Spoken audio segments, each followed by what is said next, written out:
I bought a really pretty glass bong that was like recycled from a decanter. And I posted a picture about my close friend story. And I found out that a lot of my close friends also smoke that I didn't know. So I think just being a little bit daring and letting your friends know on social media that you're into it might open some doors that other people you know might also be into it. And you just don't know that. I'm your host, Meg. I'm Nick. And I'm Jess. We'll be exploring the social aspects of cannabis and how it brings people together, how it's played a role in our friendships and relationships, and how it creates a sense of belonging for each of us. And we'll talk about how to find your very own stoner friends. So light up a joint or pop a gummy and let's get hazy. All right, welcome back to the Hazy Pod. The theme of our episode today is about cannabis connection and making friends through cannabis, coworkers, navigating conversations about cannabis with your partners, with your friends, things like that. The week that we're recording this, it was the week of the eclipse. I actually wanted to share something crazy with both of you. So my period is like clockwork, and this might be TMI for the podcast, and I can edit it out, but we're all friendly here. Yeah. The only time I've ever been late is when I'm pregnant. Being pregnant is no longer a possibility. My husband is, what do you call it? He had a vasectomy. Yes, so he had his vasectomy. What do you call it? That's like you snip a cat. Like they're still there. They didn't get snipped. The tubes are tied. Just shooting blanks now. The tubes have been tied. So we know that I am not getting pregnant. So I'm like, what the fuck is going on with my period? And I'm getting like all these crazy like hormone side effects. Like I felt like very overly emotional the last 2 weeks, just literally waiting for my period to show up. And then what do I wake up to on the morning of the eclipse? Your period. My fucking period. Classic. Like my body literally knew. So like, what's about releasing things no longer serve you. So your body took that very literally. Yeah, it's like, I can't get pregnant anymore. Fuck you. Here's your period. I've just been feeling really stuck this entire the last 2 weeks, and it feels like now energy is moving again. So I'm grateful for the eclipse's release because I feel like in many ways it's kind of like pushing us forward into the next chapter. I guess the name of my game today too on this episode is like Googling stuff as we talk about it. And I just Googled it quick. I'm like, what does it mean period starts with the eclipse? The first thing I read says there's no scientific evidence to suggest. And I'm like, nope, fuck you, close. But yeah, it is Halloween. So we have our little Halloween festivities on. Yeah, any excuse to wear a wig on any given day of the week, I am game. Yeah, so now we wanted to chat a bit about how a name can hold a lot of meaning. We believe that gal is a gender neutral term here. We're using that like for everybody here. You know, while we all identify as females, we hope that this content will appeal to many walks of gender identity and life in general. None of us, I think, are heterosexual. Like we all fall somewhere. Oh, we are not straight.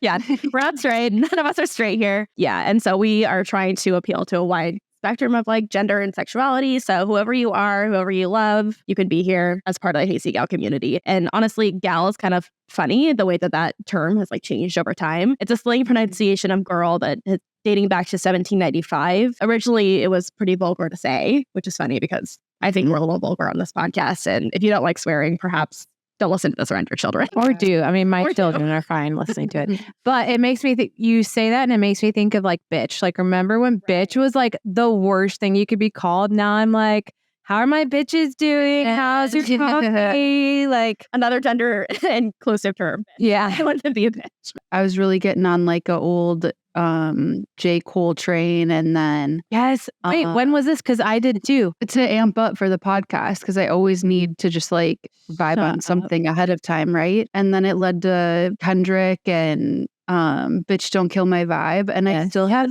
I'm like one of those girls that still has such a hard time. Like I want to reclaim it so bad, but I'm still a 13-year-old in the way that I'm like, oh, the B word. Have you guys seen that? God, what's their names? Yeah, dude, I know. What is horror films now? On it. Key and Peele. Key and Peele. Yeah. The skit where they're like, and then I said, and then he's like, you said what? And then he whispers bitch again. And because they're just too afraid to say bitch. It's interesting to see how like the C word has also started that trend. Oh, I love it. I love that. People, I feel like British people use the word cunt constantly, but Americans, but we're hush about using that. It's like where bitch was 10 years ago, you know? Yeah. Have you guys listened to the new Doja Cat album? I've dabbled in it. So she has a song called Wet Vagina. Banger of a song. So fucking good. When she says vagina, do I squeal a little bit and get a little uncomfortable? Yes. I don't know why. Because like I'm just so used to like if we're nonchalantly talking about pussy, calling it pussy. Right. What is but using like the scientific, like the anatomical version is like, I think it seems, like a 13-year-old girl or like, it's funny how it seems nastier when she's like biologically referring to it. And like nasty, I mean that in a good way too, not like ew, gross, because I would never,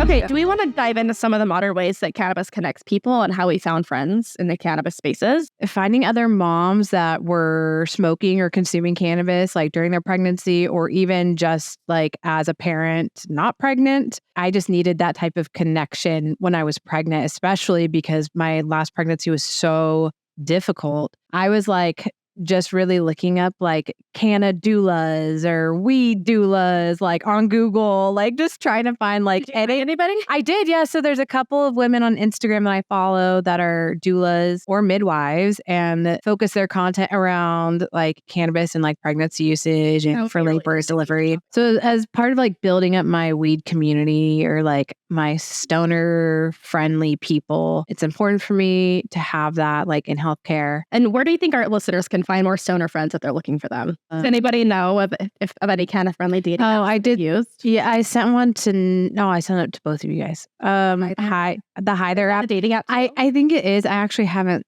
started it. I haven't dug into it yet. When you're onboarding, you can fill out your profile and say like why you're there. And it could be, I forget if you can pick multiple or if it's just one that you choose to focus on. But I do remember like dating or romantic relationships being one of the options alongside just friendships, information, articles. Yeah. My favorite way of finding like who in my circle is 420 friendly, at least like when I started consuming, is to reshare content that's about marijuana. And the people that like interact with my stuff, you start to kind of see who's cool with it. Who you know. Right. I think one of the first ways I did was I bought a really pretty glass bong that was like recycled from a decanter. And I posted a picture about my close friend story. And I found out that a lot of my close friends also smoke that I didn't know. So I think just being a little bit daring and letting your friends know on social media that you're into it might open some doors that other people might also be into it. And you just don't know that. Yeah. And I think for like every 5 judgy friends or family members that you drop, you will make 1 to 3 really rad, close, deep friendships. Definitely. Some other ideas we came up with were like industry events. If you live in a state where there's a cannabis industry,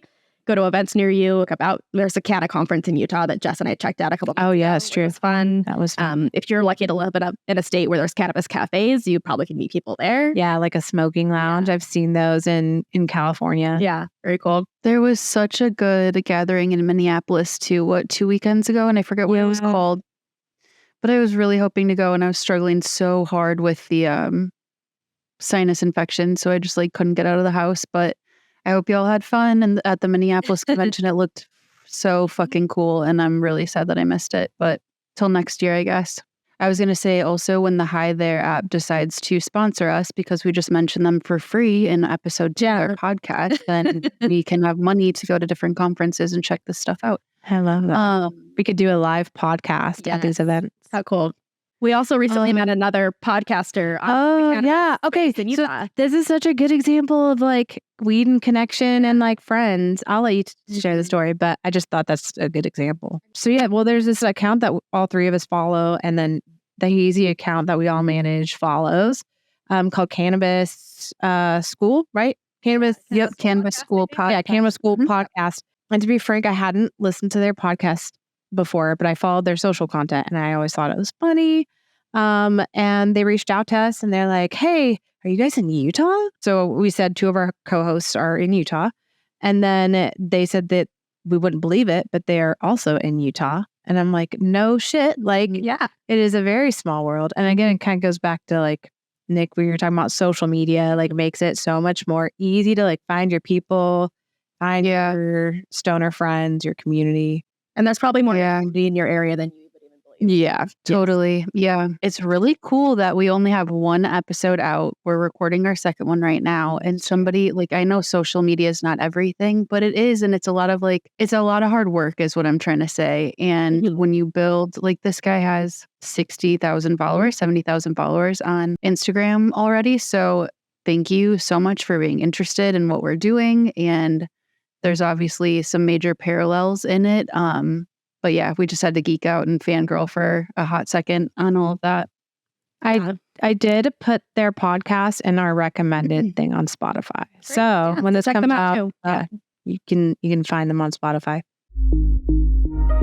Do you want to talk about weed adjacent activities that we all dabble in that are smoking? Some of my go-tos have been like yoga studios, climbing gyms, hiking or backpacking groups, or just even meeting like friends through friends who like these or similar activities. That's sort of my list and my go-tos, especially when I have moved from like one place to another and, you know, you're trying to make friends in your late 20s, early 30s, and you're like, what the hell do I do here? Why is this harder than even just like 5 years ago? Just recently, I went to Oktoberfest in Utah and went with some of my friends and asked, who I know smoke weed too, asked if they wanted me to roll up something that had like some other smokable herbs like rose and lavender, like festivals like that where you're like outdoors because there's like a little band playing and we could just like light up and skate parks, duh. Yeah. Why don't you think about that? Yeah, just go to a fucking skate park and then there's everyone there smokes. Yeah. I also thought about skiing. I have gotten back into skiing as an adult. I learned as a kid and then had to relearn when I bought my equipment like maybe 5 years ago. But I found that smoking a little bit or taking a little bit of an edible before I go skiing really helps me. I'm a very high anxiety person in general, and cannabis helps me control my anxiety. So I enjoy skiing when I'm a little bit buzzed. So if you found yourself anxious when you're trying to do any sort of physical activity, don't overdo it. But just a little bit might help you get out of your head and into your body. I love that works for you, Meg. I just pictured myself going like straight up Bambi, like hitting a tree, who knows what. That's why I don't drink late. Drinking and snowboarding is my favorite. I mean, I would love to hear about like when you met your boyfriend. Do you guys talk about cannabis use? Did that kind of come organically? Like, how did you guys bridge that? Yeah. Which it might be a funny question to ask because for Meg and I, and maybe Nick, it's similar for you, but like we didn't really like get into weed until like later in our life and adulthood. Mm-hmm. And like we were already in relationships. And so like I feel like most people don't really have to have that conversation. Yeah, unless they're actively dating. But yeah, because it was like smoking came hand in hand with like leaving religion. Right. It was a bigger conversation maybe than like most people have. No, I was going to say, I just feel like obviously I'm like that kind of stubborn person too, that like anything that someone's super about, I have like a natural aversion to just because I like love to be on the, I don't know. I love to be stubborn, I guess. Yeah, I think that's a natural thing in relationships, actually. It's called the rubber band effect. So like as one person leans heavier into something, the other person pulls like on the rubber band and it can only last for so long. And so that either will like snap you guys together or it separates you. But yeah, it's like it's just how we are as humans. No, I was going to say it's just kind of like, I was thinking about this the other day too. It could be applied to like so many different things, even just like stuff around the house. Like, do you guys ever feel like you need to keep like a higher profile? I'm going to clean up after myself a little bit more. I'm going to lean into this more or less depending on what, like it could be a partner or anyone you're spending time with because you're like keeping this, it's such a weird human thing of like keeping this natural state. It's like the natural agreement. I think that's what I want to call it is like, no, this is, and if you feel like if you slide off of it, someone might entirely fall off the wagon. Sounds like, to be honest, it sounds like a gender specific like feeling. Yeah. This feels like a female like phenomenon that we all fall into. That not just like keeping the house clean, but like being the rock, right? Like being everything sent, like you keep everyone together. Like exactly. Mm-hmm. And so if you're not together, then what's going to happen? Like all hell is going to break loose. Yeah. No one else is going to keep it all together. Like, how did you experience that in your partnership and being a mom too? Yeah, it's funny because Meg texted me before the show and was like, "Are you actually going to talk about this?" And it's funny because it's like not a big deal to me anymore, but it was a big deal in the moment. And Meg was kind of there for all of it because it was honestly pretty shitty. So my husband and I got married almost 6 years ago. It'll probably be 6 years by the time this airs. Happy anniversary. Thank you. Thank you. Honestly, biggest fucking achievement of our lives. I think he would say the same thing. So hard. But yeah, so because like smoking was not a part of the predominant religion that we were a part of at the time, when I got married, so when Mimi and I got married, I left the church just before getting married because in Mormonism, you like go through the temple, which sounds as freaky as it sounds. And I just wanted nothing to do with that. And so it was kind of that rubber band effect again, where like he leaned heavier into the church and then I like leaned way the fuck out. And it was very difficult because we were both raised in Mormonism that was strongly against substances like this. We were even separated for probably like 3 months. We had to have like all these hard conversations about like, what beliefs do we believe now? Like if we wanted to stay married, he was going to have to be okay with this. And I was going to have to be okay with him like being inside the church, which for me, it was just like, it's a matter of time. He'll probably leave anyways, which he did. He did eventually leave. It took a minute. Everyone's on their own path. Yes. But yeah, it was pretty rough. I think what was hard for him when I was like, hey, I'm not doing the church thing, which came with like, I'm drinking and I'm smoking, was first the kids. I think in his mind is like, well, what are we going to do about the kids? Like, because he had such a tainted opinion about substances. I think in his mind, he was going to teach, in his mind at that time, he was going to teach our kids this. So how do you raise children when like one believes very fundamentally something different? Yeah. I think a lot of his reaction was just like fear. Fear and like never actually questioning why he believes what he believes. And so that put him on a path of like, oh, I have to like actually figure out if I believe this shit. Because if I don't, then like me and Jess are good. But if I do, then like this isn't gonna work. Yeah. But yeah, it all worked out in the end. We're thankful for that. Yes. Yay for men doing the emotional labor. Honestly, I was already kind of dabbling in cannabis when I met my current partner. And he also was kind of getting into cannabis at the same time. And we both were raised Mormon and no longer practicing. So it's been fun to kind of explore that together as a couple and kind of exploring cannabis and getting into gummies and beverages and the different types of things and figure out what we like. And it's been something that's brought us closer together as a couple too. So that's been a fun thing to explore. Okay, we are segueing into our next segment on the podcast, which is Two Truths and a Lie. We do this game every time to try to break the stereotypes around weed. So I will read you two truths and a lie, and you have to tell me which one it is, ladies. You ready? Ready. Mm-hmm. Ready. The first American flag was made by Betsy Ross, obviously, and it was made of industrial hemp. The oldest evidence of marijuana use dates back to 2,500 years ago. And then the last statement, potency is an important indicator of quality and safety in cannabis. What do we think, folks? That's a hard one. I should have like a timer. T, T, T, T, T, T, T. All right. What's the lie? The lie is that potency is an important indicator of quality and safety. It actually has nothing to do with the quality and safety of your weed. Right. Higher THC content isn't necessarily better either. I have a friend in Maine that likes to talk about potency being like, oh man, this weed is like way lower quality because look at how low the THC content is. And that's just not the case. I know that might be the goal for some people. So to them, quality is like higher THC, the higher the high. But potency is just one small factor that goes into quality. So I think when we say quality or hear us say quality on the podcast, we're talking about like how much information you have about the cannabinoid profile of the strain that you're consuming. And how it was grown and how controlled it was when it was growing.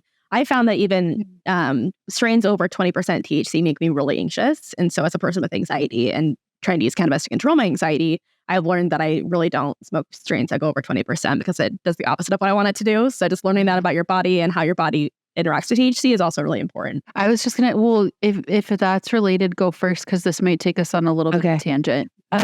I did smoke with my mother-in-law. My mother-in-law is the best. She probably listens to this, actually. So, yeah, everyone loves her. She's great. She's everyone's biggest fan. I smoked with her a couple weeks ago, which is not an uncommon thing for us. And I think she was like, oh, man, weed's a lot more potent nowadays than it was in the 70s. And I do think there's truth to that. I think because we have the science now to have like more like understanding of cannabinoid profiles, like we can boost up the THC and crossbreed stuff to be a lot stronger. We did get a listener question, and if you have any questions about cannabis or things you want us to cover, please DM us on Instagram. Or funny stories about cannabis usage, bad trips, whatever you want to share. We got our first question. Do you guys consume ganja before your episodes? I would also love to hear about your individual rituals surrounding weed if you feel comfortable sharing.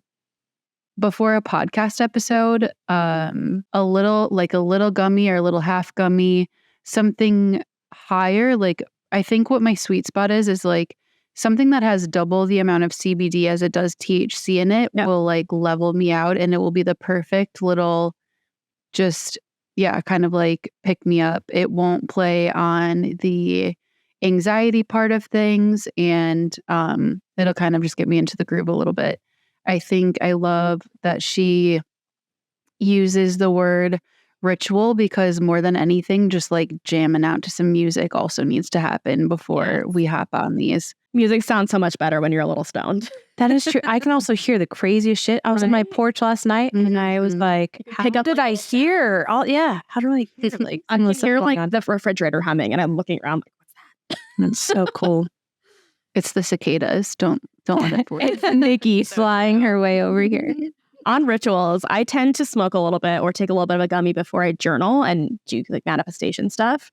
And I find that helps me kind of get my ego out of the way and just let my imagination kind of run wild on like my wildest dreams. So I can kind of get to the heart of like what I'm feeling and thinking. And I think that's a really cool way that cannabis can help you kind of open your mind and be a little bit more introspective.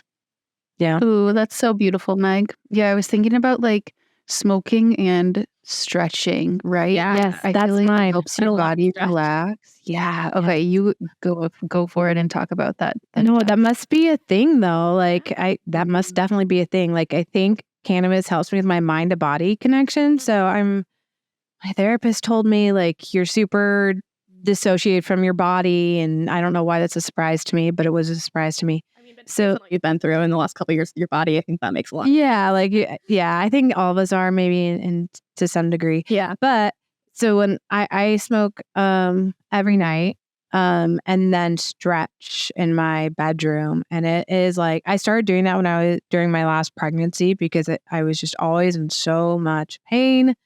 And it's kind of crazy. Like my ritual will be to like get my foam roller out.